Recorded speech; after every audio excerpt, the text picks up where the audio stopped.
Good morning, good evening, wherever you are.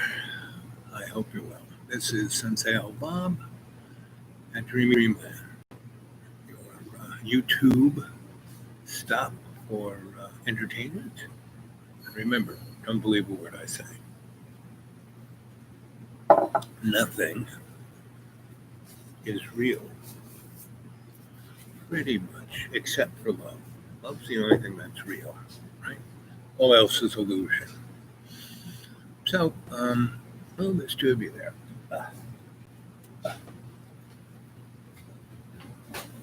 So,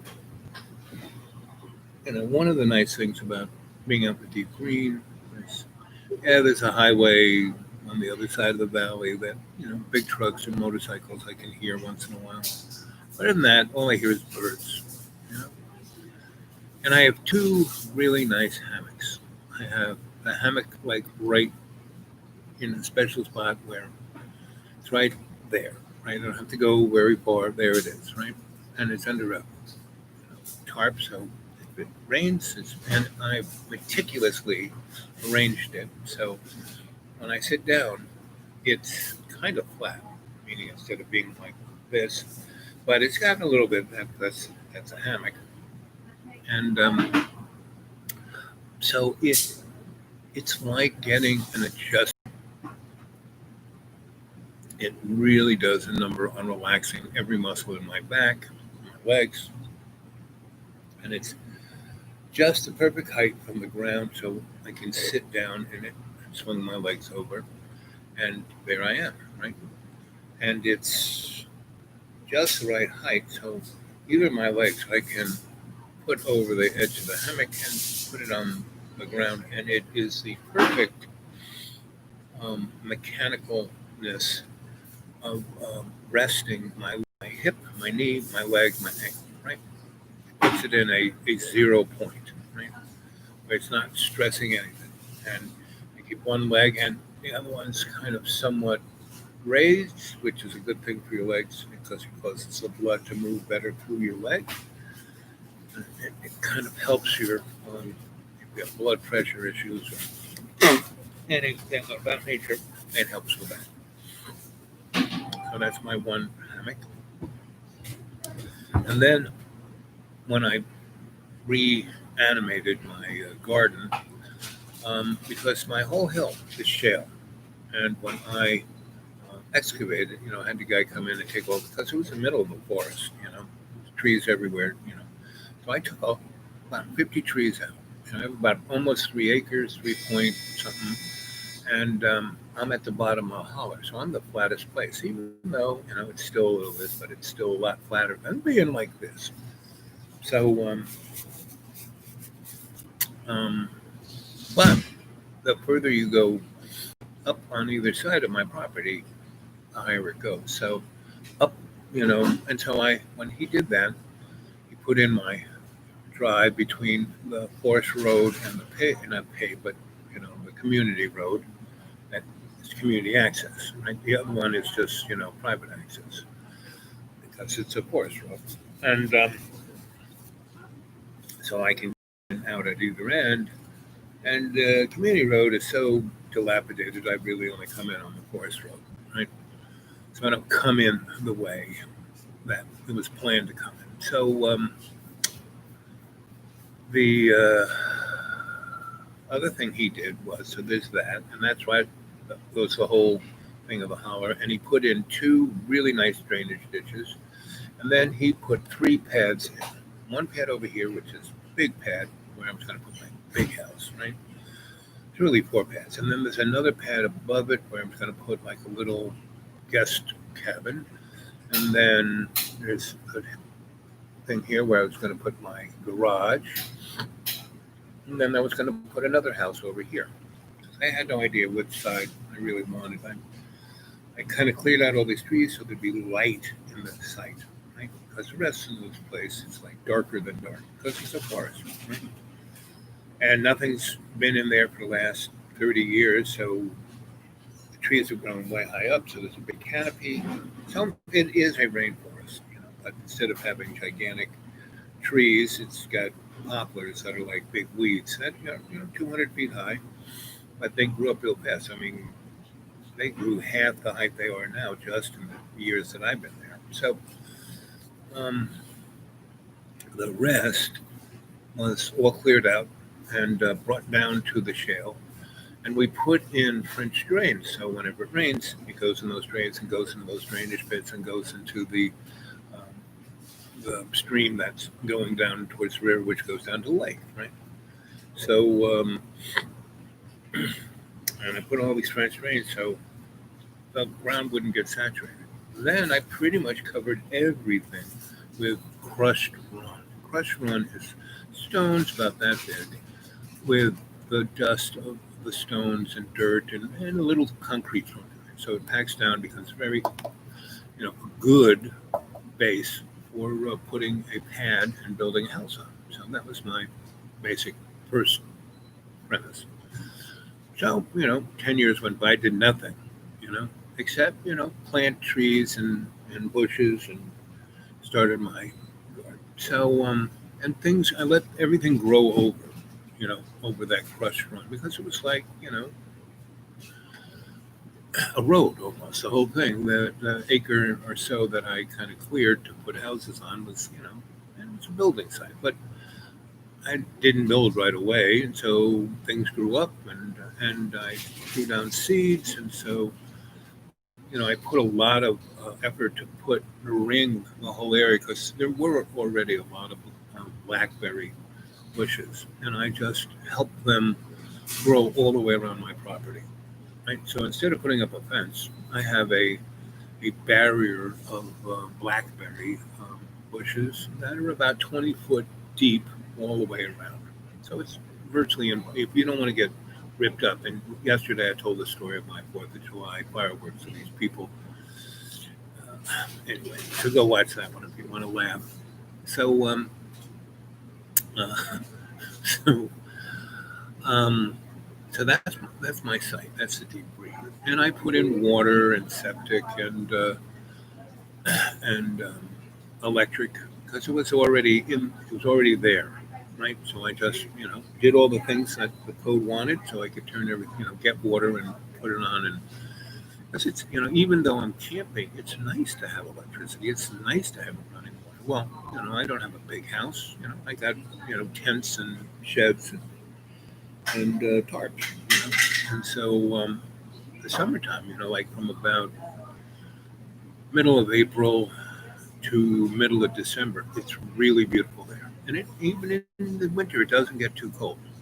Get down there 20 degrees, but the average day, night it's 32 or 5, and the day is 48 or 60. Right, so it's for being as high as I am, it's actually very comfortable, very climatizing. So right. So I have really amazing water because my well is like a teacher well. I mean, yeah, it has a pump on it, but as long as it rains as much as it does, man, it comes out like a fire hose. I mean, the pressure is so intense that I don't need to, it blows out my garden hose plumbing. And that's what I have, garden hose, right? So, and so that's it. And there's so this summer, I've been there.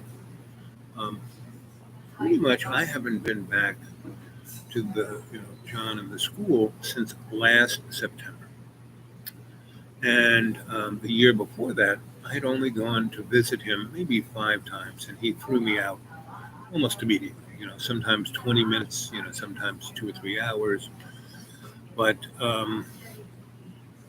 so in reality, I haven't had that much to do with the canary in the coal mine for 2 years, give or take.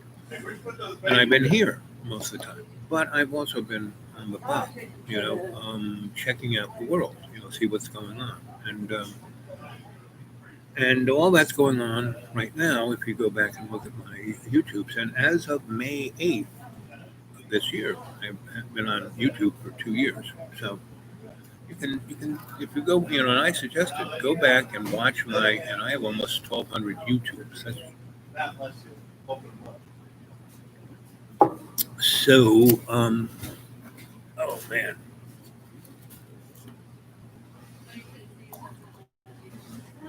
So,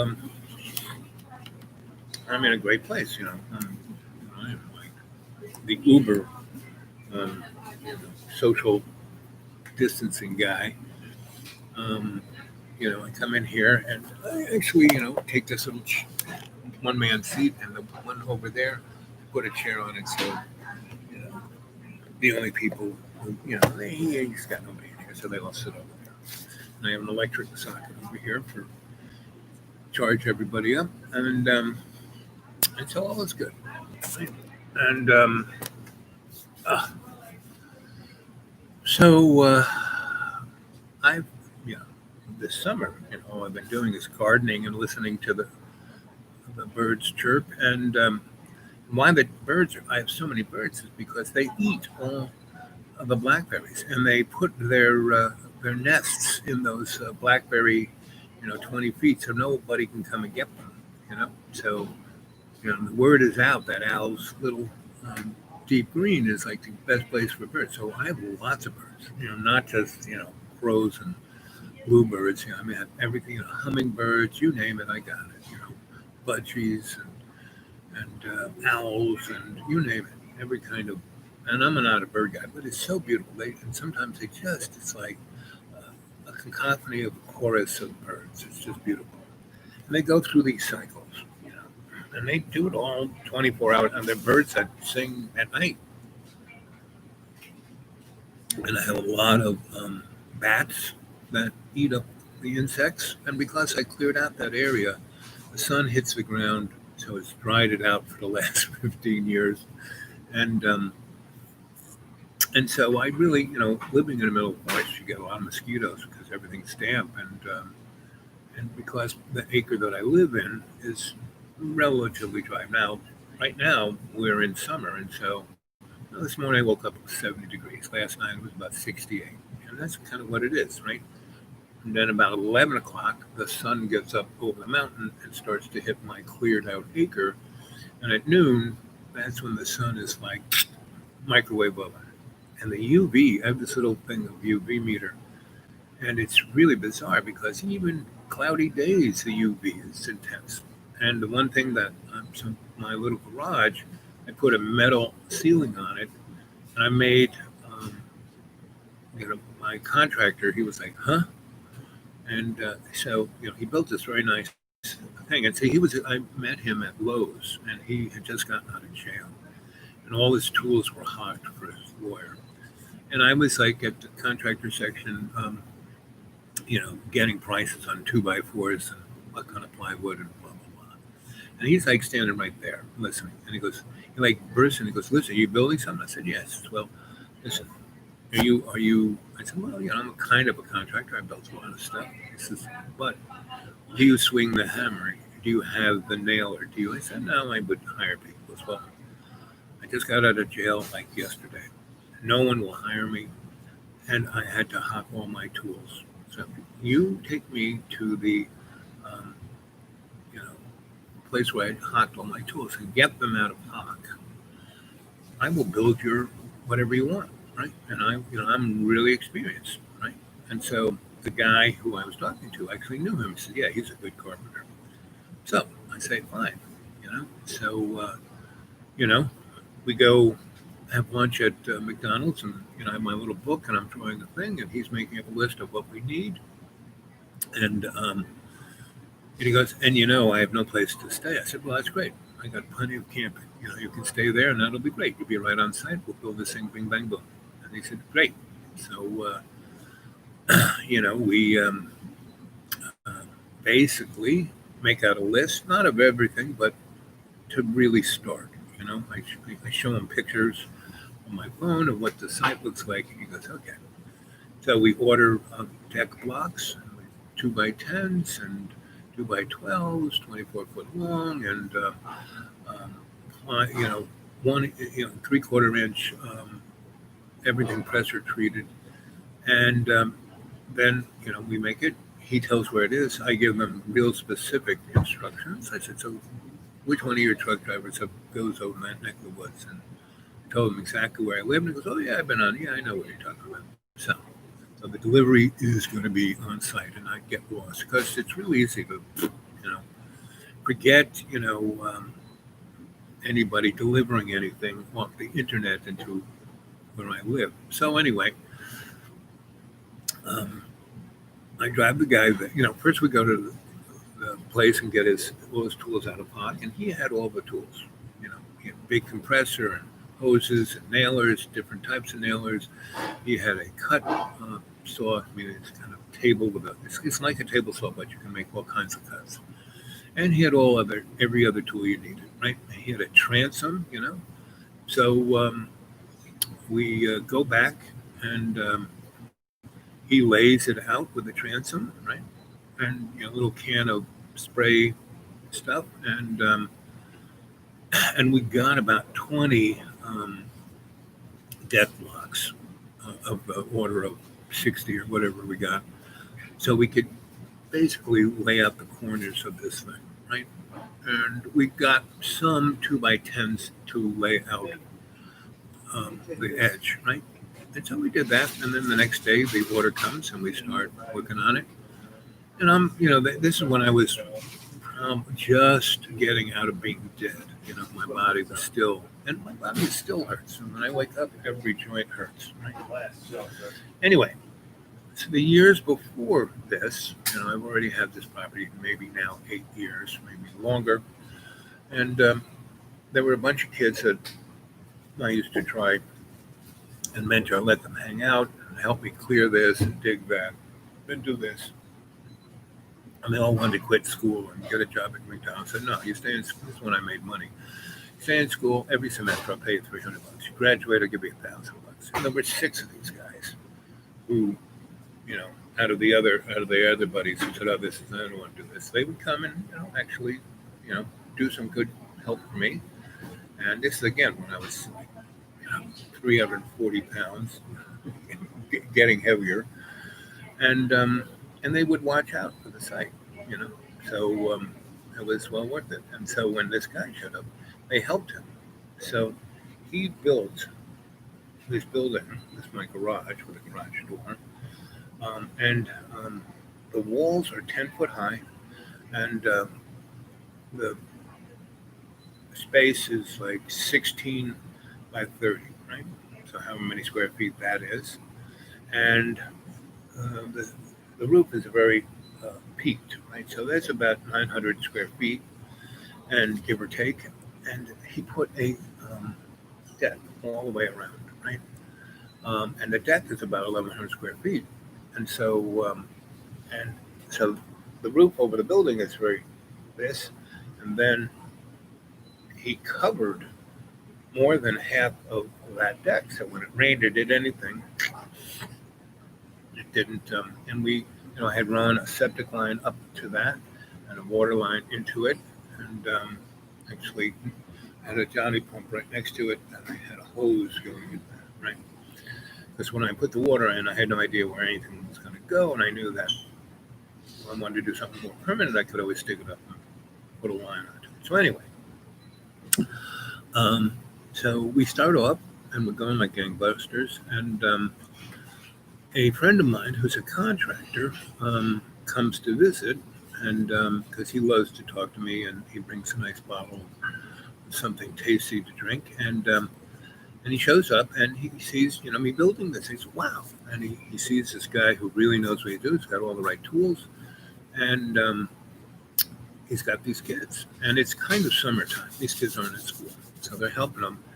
And, this is the first week, and they got, the deck down, they got the walls up, they got the ridge and the roof line in, and they're starting to cover that, and they're building the deck, and they've set concrete, sonotubes, and that's like the first week. We're like almost a third done, right?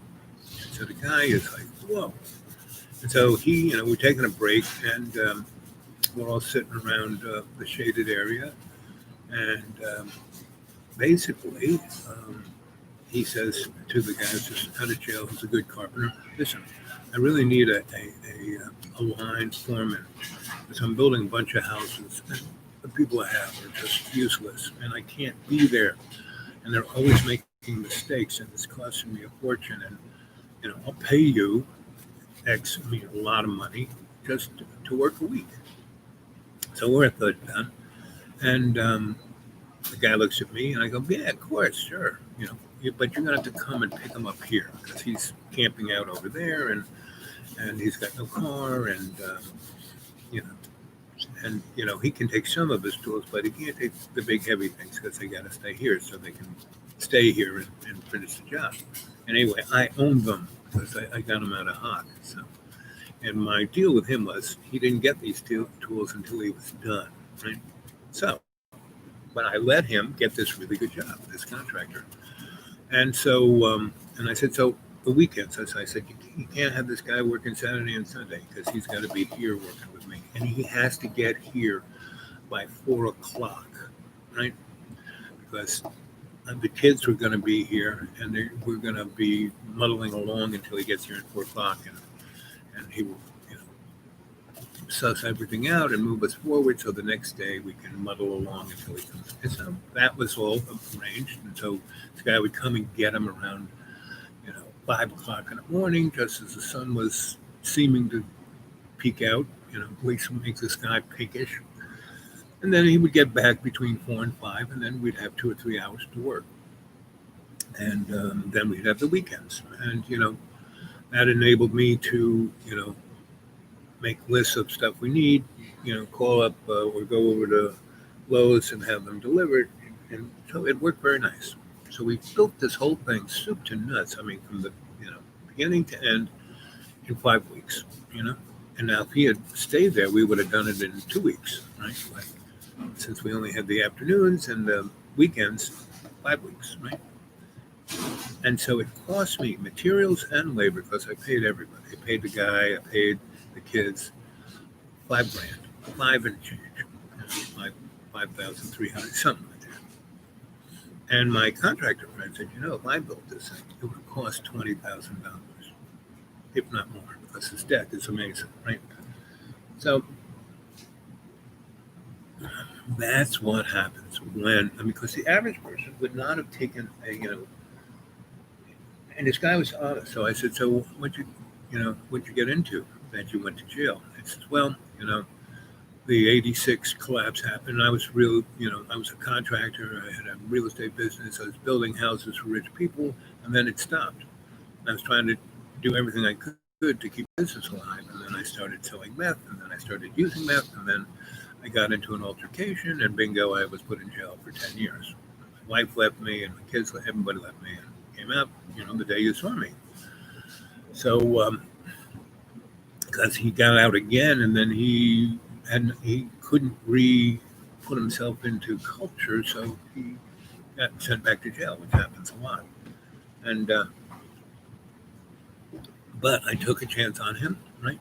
And the other guy saw what a great carpenter he was, and so he did more than take a chance. He hired him and gave him a real good salary, and I got this beautiful garage. And what's really nice about a garage is how it's, you can, I lived in that thing until I stuffed it with so much stuff I can barely move in it now. But in the 4 or 5 years that I was, basically that was my domicile, the garage door, if I ever build another house for myself, I'm going to put lots of garage doors. So because it was so amazing to have a garage door that opened up out onto the deck. It's like having the outside world as part of your house. It's very nice. So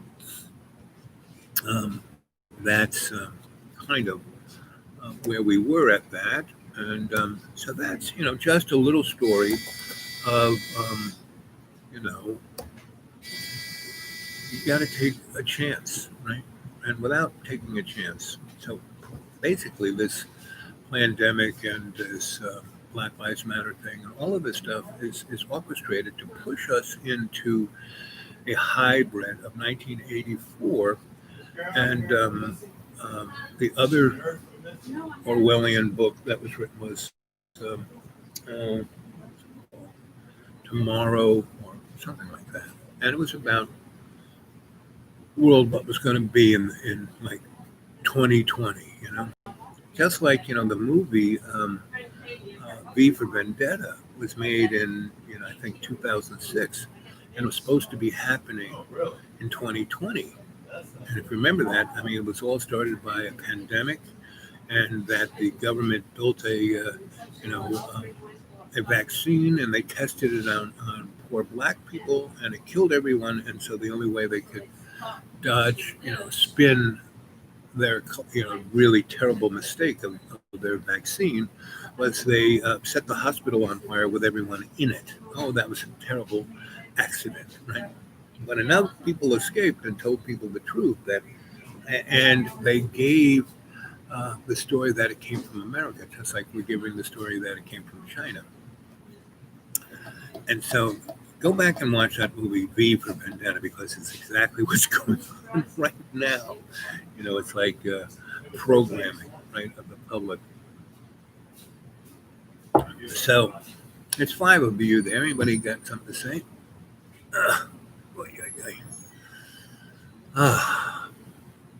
And pretty much my whole life, my grandma had 28 rules, and one of them was to live like a millionaire but not be one. And I pretty much lived like a millionaire my whole life. And when that nun nearly beat me to death in first grade, instead of carrying that on my back, like she beat me, blah, blah. No, I basically said, my mouth was wired up, so I couldn't say anything. So for a good 6 months, I didn't say anything, but I just listened. So I really became an active listener, right? Really good, too. And then I noticed other things, not just listening to what people were saying, but I was noticing their body language and this and that and that. And my mom, because she was connected to the Catholic Church, like she and the Pope were like that. My mom and dad had a private thing with just those two. And that's something like only presidents get. My mom got that. And so my godfather was a Cardinal Cushing guy who wore women's tea coatsies and danced around with a silk cape and dancing slippers. He was the first, Christian TV announcer in a big way. Cardinal Cushing. Go Google him. And so he was, his vision for me was to be a rocket scientist for the Pope. And pretty much, once, at 10, I stopped almost dying. A lot of people had plans for me, and so put me into educational opportunities I never would have had, but because they were powerful, I did, right? And one of them was when that nun beat me up in the first grade, so I wasn't going back to another Catholic school. And so once, I was, out of the hospital, but I was still messed up. I mean, she broke my orbit. That's why this eye doesn't work too good. That's why this ear doesn't work too good. She really messed my TMJ up. And, actually I didn't have any teeth, and things that happen to you younger, have a consequence when you get older. Plus, when I took care of my parents, 1980, you got to take care of us. Oh, I said, no, I don't. Why should I? You're scum. And I said, okay, listen, I'll take care of you, but you have to be nice. This is a side to you that's okay. I like, so be that, and I'll be there. Don't be that. Be your crappy self. You won't see me. What if I fall down the staircase? I said, well, you better be nice. He was going to be at the bottom of that staircase for a long time. So, he actually, both my parents got onto it because, they were in their mid-70s. I thought they were going to die pretty quick. Maybe I'd be with them for a couple of years. Well, I lived another 28 years.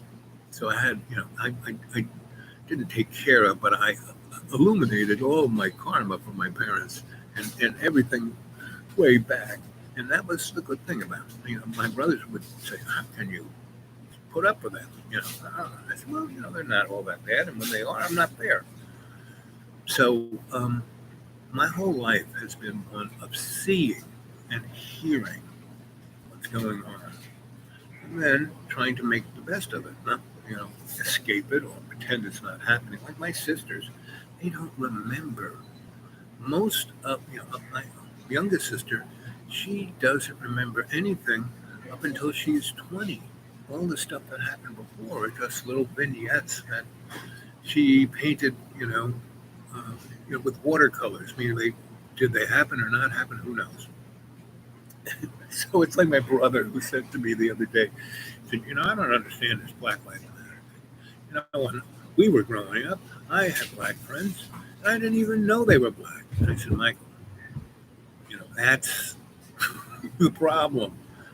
You didn't appreciate, didn't see, didn't listen to what their real, that they were going hungry and that they, didn't have clothes and that they weren't getting any education. I mean, you were just hanging out with them because they were cool and on the street. And that's when he hung up on me. Because it broke his, his reality, right? And he used to say that about my parents. That's their reality. What are you doing, Richard? So,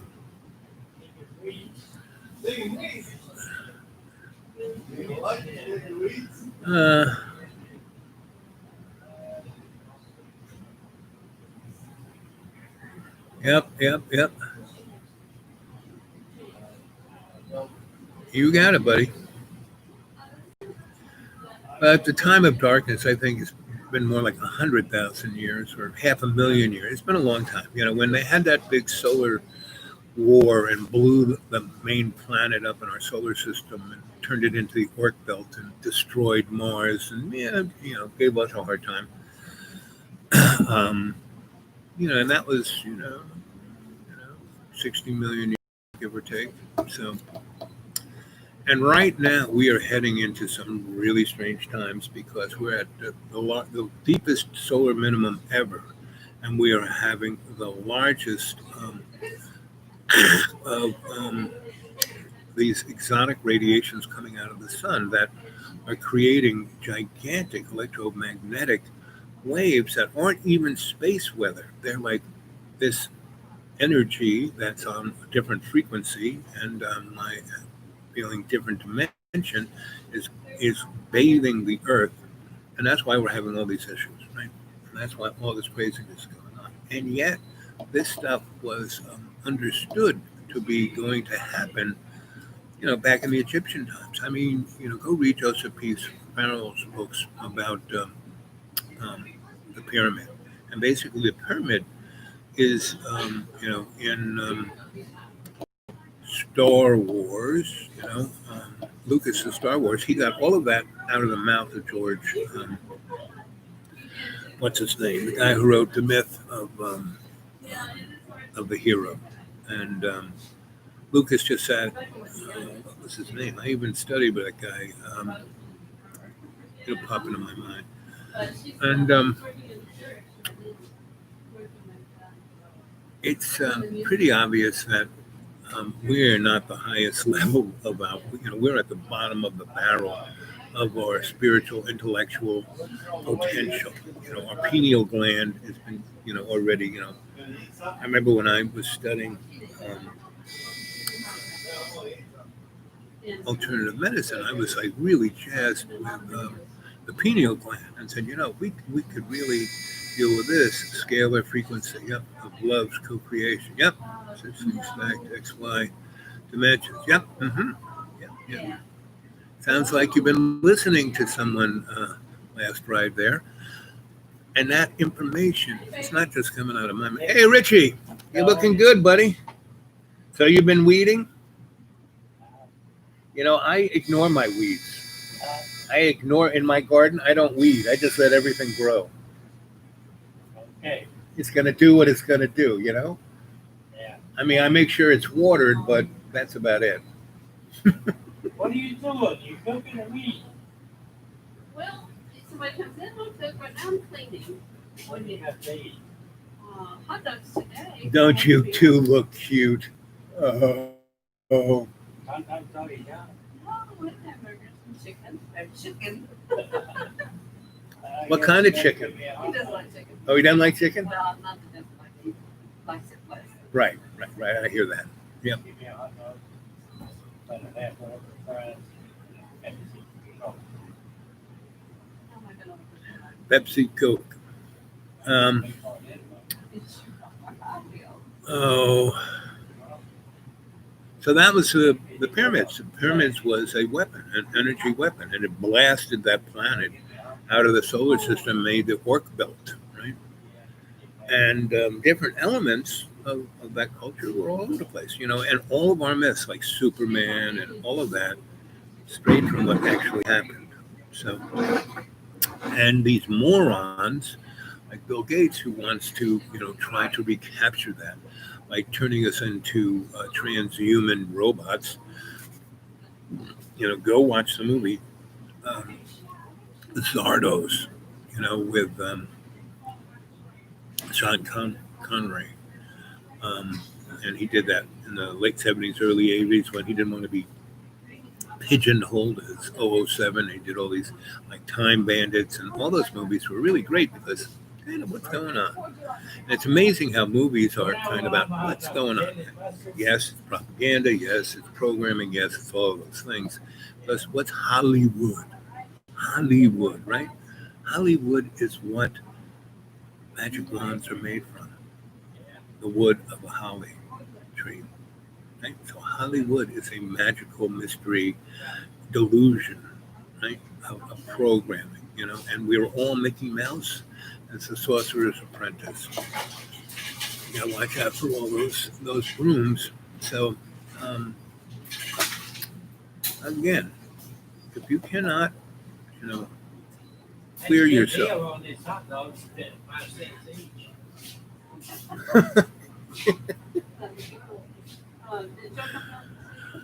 I love Richard. Oh man, Richard and Kellen are the old owners of this place, and they sold it to G.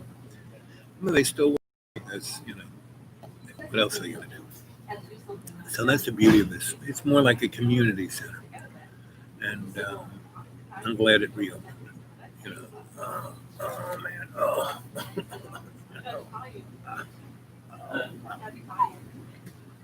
My arthritis. Ooh. Whenever the weather is like this, changeable. This morning was beautiful, sunny. Now it's clouding over. We're gonna have a thunderstorm.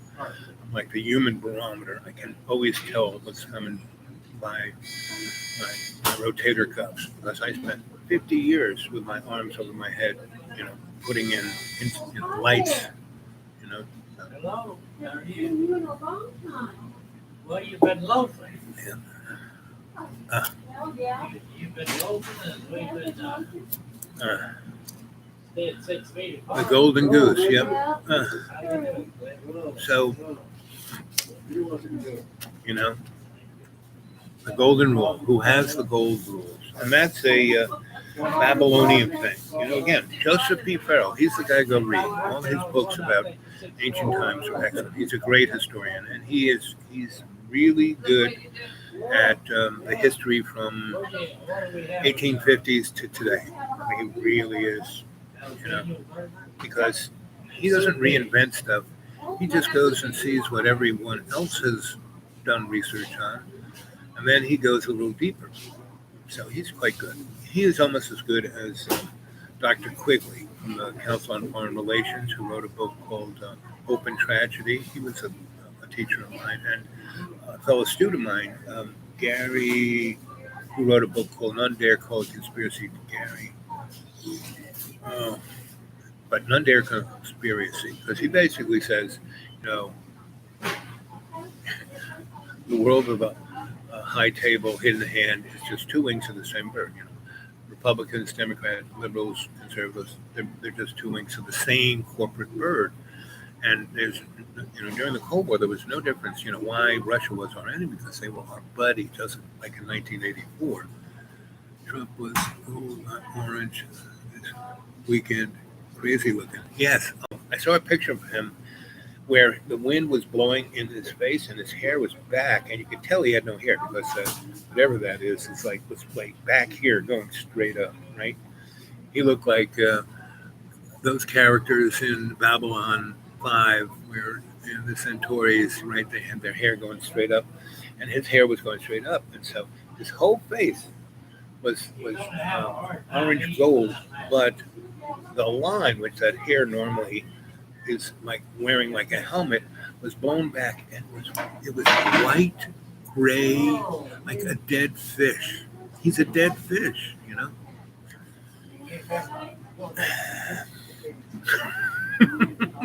So we're living, but it's been crazy times, you know.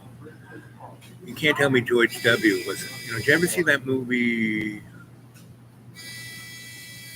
You know, the story of Dick Cheney, Vice. Vice came out a couple of years. That was a really good movie. Not to say that any of it was true, but it was a great movie. And Dick always wanted to be president, you know, since the time he came in back in the day. And he always had power. He was always great at manipulating chess pieces. But he, you know, no one liked him, so he was never going to be made president. So, you know, George W. was going to be stamped as president, and you know, he was a total, still snorting coke, and you know, total. Anyway, go watch that movie. You know, the two movies to watch. You know, Zardos, right? And Vice, and also the Gangs of New York. Those three movies will kind of give you a good idea what's going on. Also, V for Vendetta. Okay, 4 movies. I mean, you're in your house, right? You're watching Prime, so yeah, you know, go watch it. Right? So again, the whole thing is about not taking a chance, but not playing it safe. And playing it safe, you know, by me being beat up by that nun and forced to not talk for about a year and to just listen.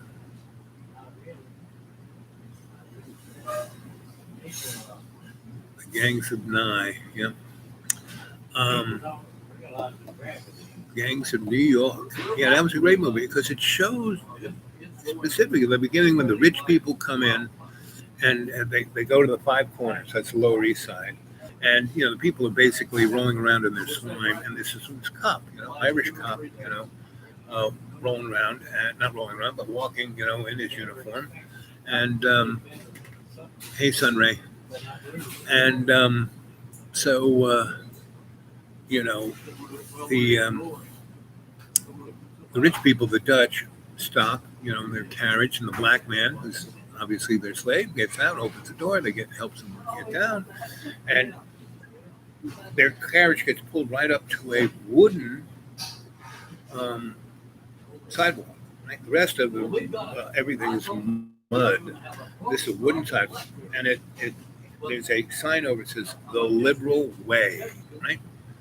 So they step up there and they walk over the neighborhood, looking down on the you know, goings on. And you know, when they show up, there's our Irish policeman, right? And he helps them get off. You know, the slave helps them get up on there, and then he's like, he doesn't go up there. He knows his place. It's not to go up on the Liberal Way because that's for the rich people, right? And so he says to the rich man, "Give me your watch, sir." Right? So, you know, the rich man gives him his watch, and he puts the watch on the railing of the Liberal Way, and he goes, "Now you go on your thing and come back, and that watch will still be here." You would say that these people will steal that watch, but because I'm securing that watch, your property is safe, right? And I'm serving you, not them, you. And that was straight up showing that police have always served to protect, serve and protect, serve the rich and protect their valuables, right? And so that's, you know, that was just the first 5 minutes, and that the rich people go over, you know, on the sidewalk that only they can walk on. It's called the Liberal Way, And it showed because the next scene, that rich guy is up on Fifth Avenue in his big estate, and one of the Irish scullery maids is in, cleaning up the bedroom, and the rich guy just comes in, pushes her over the wife's makeup table, and lifts up her skirt and starts taking her from behind. So he's like, he's an old guy, he's sweating, he's like, and the whole time she's being raped, she's like going through the rich lady's jewelry box and like sticking it in her, and she's letting herself get raped so she can, totally take the goods, right? So that's America. The first 15 minutes of that movie, rich guys, police are there to protect them, not anybody else. The rich are raping the poor, and the poor are stealing from. That's America. And there's this, social class ladder, right? As stringent as the Indian class system, right? And the black man is always the third rung of the ladder, can never go up. And if the black man goes above the third rung, he stops being a black man. I have plenty of friends who are black. I mean, their skin, their melanin is, but they're doctors and lawyers and Indian chiefs. And those were the N word. I remember being called the N word by some, I lived in Harlem, and my friends were everybody. And we used to go swimming in the Harlem River, where Edison had a power plant that was fueled by coal and bunker oil. Bunker oil is the worst, crappiest oil there is, and it's like liquid coal. And so these barges would pull up there, and they didn't have tanks. They would just pull it out of the barge as they needed it, and it would leak into the Harlem River. And who cares? It was only poor people who lived it, not just black, poor people. So I remember we'd go swimming in there, and I remember I jumped off the dock and climbed up the ladder, and I'd swum through a big gulp of this bunker oil, and I came out darker than dark, right? And everyone was laughing and pointing at me and calling me the N-word, right? And I started, and you can't call me that. And then I looked at him and I started laughing. And people lived right there. It wasn't like just an industrial area. It was like people lived there because they were poor. They lived right next to the most toxic thing you could think of. You get high just swimming in that water because the zines, which petrochemicals are, when they crack, the oil from where it comes out of the ground and make it into different things, kerosene, this scene, and they're all zines. It's the level of volatility, right, of the fracturing of the oil, right, of distilling it, right, and so that whole area of the Harlem River, and then into Queens. Harlem River, this side was, Manhattan. That side was the Bronx, and this side was Queens. And that whole area of Queens was super chemical, and that's where all the tanners were, and dyers and all that stuff in the 18th and 19th century. And it was like little Venice. That's where PS1 was. Right? Now it's like super duper where the rich want to live. It's just like Venice, with all these little waterways all over the place and all these buildings on it. Now, little do they know, that area was probably the most toxic area, and still is. And that's what really is always amusing, I find, is that the most toxic areas will be toxed out where poor people live. And then those people will die or move on or whatever, and it'll get gentrified, and then it will be developed, and the rich people move in. And in Roanoke, there's a thing called Hunting Hills, which is like the super duper hill, and it's a golf course on it and houses, right? Well, that hill is where IT&T and General Electric dumped all their nastiest compounds, right? And Virginia, in that area, is very nuclear, right? Over in Lynchburg, there's a number of entities over there, and the whole Blue Ridge Mountains are dumps, deep underground military bases. They were the first ones because they're close to Washington. They've been digging those things since the Revolutionary War. because there are a lot of caves there, right? And so first there were the caves, and they used the caves, and then they expanded the caves, and then they built the dumps, right? So nothing is as you seem to think it is. So the whole thing is don't go along with the storyline that's been given you. You have to let go of that because it's an illusion. You have to.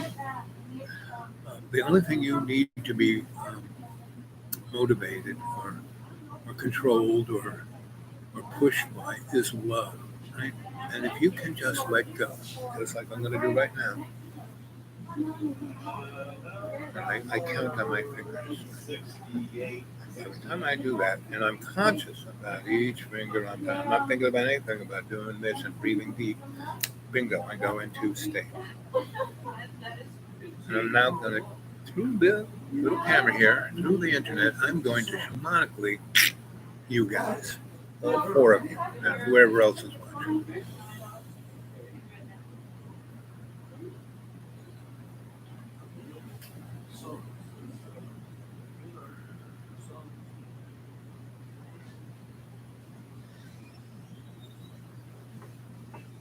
Are you there? Did you feel that relaxation? Did you let go of all your fear and anxiety? Hmm? Feel better? I know I do. So, it's been 51 minutes. At 60 minutes and 60 seconds, I will say, or Dwyer, I have gardening to do before it's going to rain. Rich, is it going to rain tonight? Oh, no. Yeah, I thought so. When's it going to start? This afternoon or later? Who knows? I don't know. Yeah, I don't know. 50-50 shot. 50-50 shot. My garden would like it to rain. I know that. Because I had to carry water up there. My hoses broke to go up there, so I have to fix those water things. The flowers are coming up. So the deep green looks pretty. And now a lot of people go, oh, it's so overgrown. I let everything, don't you weed your garden? No. Because everything's going to grow up whether I weed it or not. It already is. And when I have a nice chair that I sit in front of my garden and I meditate, and there are no weeds in it. Because the dirt the other hammock I have, I built steps up the steep part of my property up to the edge where it really gets steep, and that's the depth of forest on my property. So it is a rainforest. It looks like you're in Brazil, and the canopy, the sun comes through and it turns the ground below it like lace, and that's where the Irish Limerick lace came from. The old ladies would eat the mushrooms out of the cow poop, sit under a tree, and hallucinate the shadows through the trees and crochet the lace. So where I am, I have this really nice hammock, and when I was doing it, when I put the hammock, I dug out not just steps, something by 9 by 9, and kind of made it flat because all the dirt I was taking from these steps, all about 20 of these steps, and this flatness, I would take down and screen out all the, roots and bucket the dirt and take it down to my garden. See, it was richer than rich because 40 years of leaves coming, composting, and it was full of worms, and that's why I have no, I don't have to weed because there were no weeds up in that forest, you know.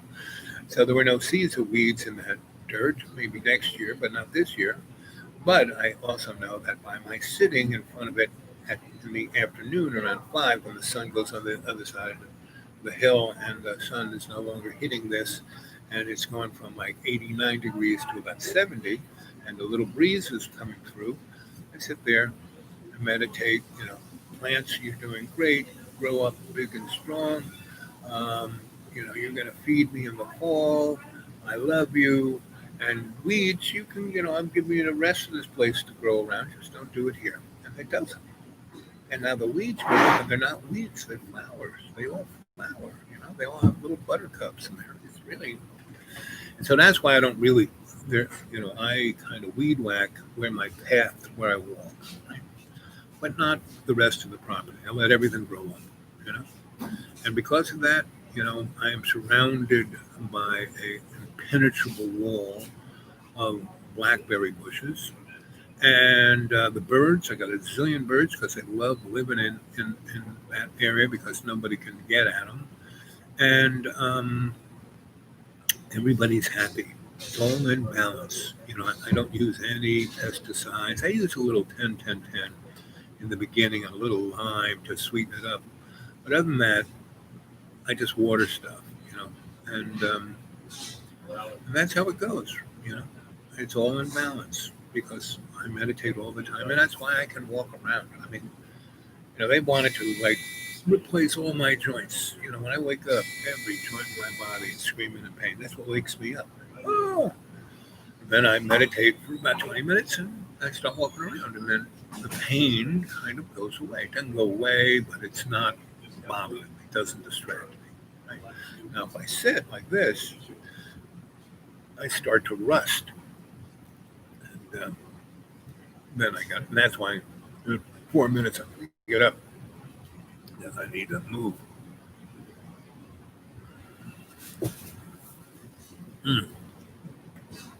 The gangs in New York. Yep, BB. Tree of Life. The Prince of Darkness. Yep. So, Ride, have you gone to xratted.blogspot.com and read my stories and the one I'm working on now? It's called Legacy. I'd love it if you went and looked at it and read it. It's only about 70 pages, and I've had different cuts of it. When I first started it, the first 20 pages, first 30 pages, then, 7, I got up to 7, and now I'm at 8, and I have about 75 pages. And I'm going to work on a little bit more, and then I'm going to go to cut 9, and I'll probably work on it until I get maybe almost 200 pages. So I'd love it, Ride, and anyone else who wants to go to xratted.blogspot.com and check out. Caroline, while I have time, can I have a little more coffee? Fill it up, warm it up.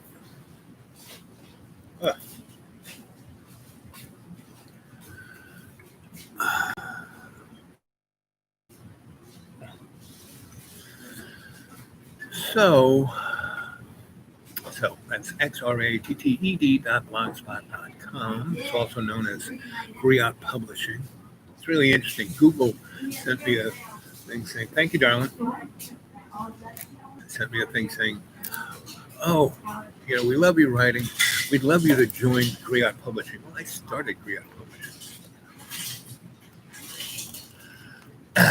So that's xratted.blogspot.com, or you Google, Griot Publishing, see if that comes up, and leave comments. I'd love to know. And if you you can talk to me on my Gmail, which is thedoodle842@gmail. And my PayPal is there. And no one's left anything on it forever. I don't even know if it's still, So somebody, throw a few dollars on it, see if it works. Anyway, so I hope that little meditation did you some good.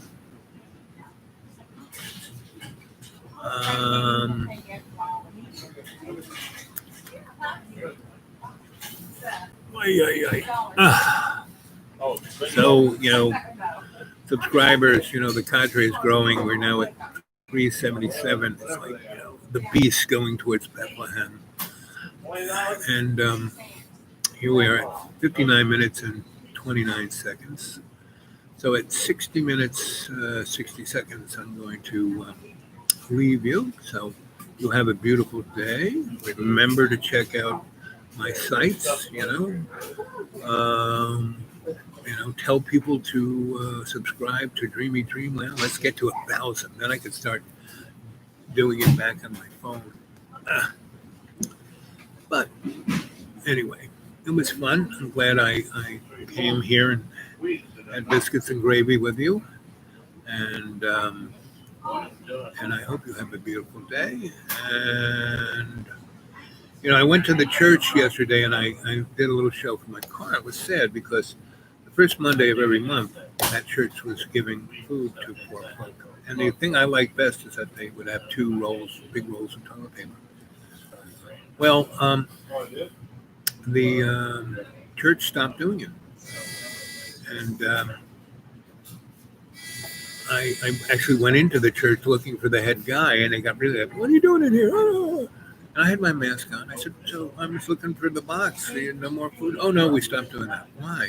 "Well, because we did that mostly for the people in our church that had a problem, and then we realized the majority of the people, the line just grew longer and longer. We realized that it was all the other people in our community who were hungry, and we realized that if we kept it up, we'd have to spend most of our money on helping the poor. And we can't do that. Just us. That's it, just us. We can only help us, And I said, "Would Jesus do?" And they got really, when I said, "Would Jesus do that?" they got very upset. So I went up the hill and did that show. And so I don't know if I'm going to go back to that church anymore. I shouldn't have done that because they like looked at my car and looked at me and like, you're not, we're going to look out for you. And that was a nice Christian church. Mm-hmm. Anyway, so like Gandhi said when someone asked him about, "So what do you think of Christianity?" He goes, "Well, I really like Christ. He's a cool guy. It's just his followers that I have a problem with." So don't be a follower, gang, Be awake, be aware, I sent that shamanic energy out to you so you could feel what love feels like, unconditional love, right? Have that as your base, your foundation, right? I love you guys. So, next time I'm in a place that has Wi-Fi, I will come and talk to you. In the next few days. I try to take one for the team as much as I can. That's it. Take one for the team as much as you can. Love you guys.